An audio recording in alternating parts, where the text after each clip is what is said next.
So now that I finished watching all of Spider-Noir, here's my thoughts of the series as a whole. Now, when this show was first announced, I was very intrigued. I was very intrigued to see how they were going to do this show and make it, unique in its own way. And when I found out that Nicolas Cage was going to be playing the character, I got a little worried because I was like, okay, are you sure they're going to be able to handle Spider-Noir respectfully while Nicolas Cage is not really in the right age to do something like this? Well, this show absolutely proved me wrong because from the trailers and from just the show alone, Nicolas Cage Nicolas Cage and basically the entire cast, they were having the time of their lives filming this show because you could just tell that they were just having fun with the aesthetic, with the action, with the storytelling. It was just all really, really good in a 1930s noir type storytelling, and I just really, really enjoyed that.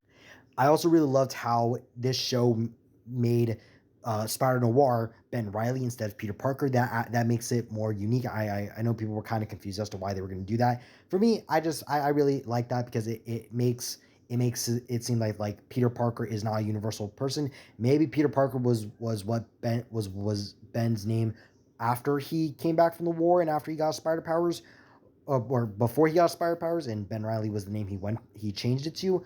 If it was, then that would be kind of smart. But I just really love that we got to see Ben Riley take the stage because Ben Riley as a whole in the comics, he really has not been, in recent comics at least, he really hasn't been given much to do. So I am glad that the name of Ben Riley was able to be spread across the into other media like the show.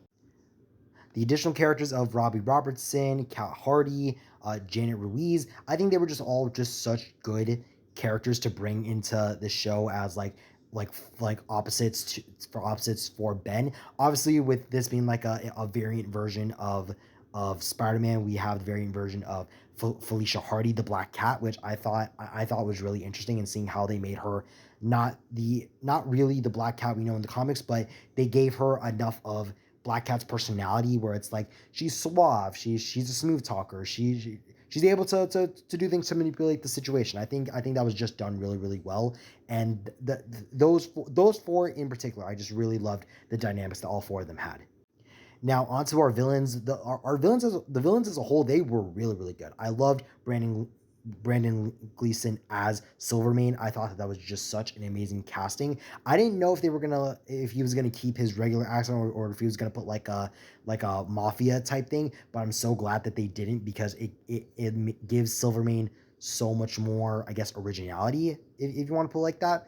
And then the additional villains of Sandman, Tombstone, and Megawatt, who prior to this show I had never heard of Megawatt. I think I speak for everyone when I say that when we saw Megawatt in the show, we all thought it was going to be an alternate version of Electro. So, but I really like that Megawatt was more of a villain than the other villains were, because Tombstone, he was a sad character, like him and Tombstone more than Sandman. Like you can tell that Tombstone didn't really like doing what he did, but in the end, I was happy that he was the one. He got a happy ending. Same thing with Sandman. Like you could tell that like there were parts of Flint that he didn't want to go down this path of working for Silvermane, but you know that because he was dying, he really didn't have any other choice and didn't know what else to do with his life.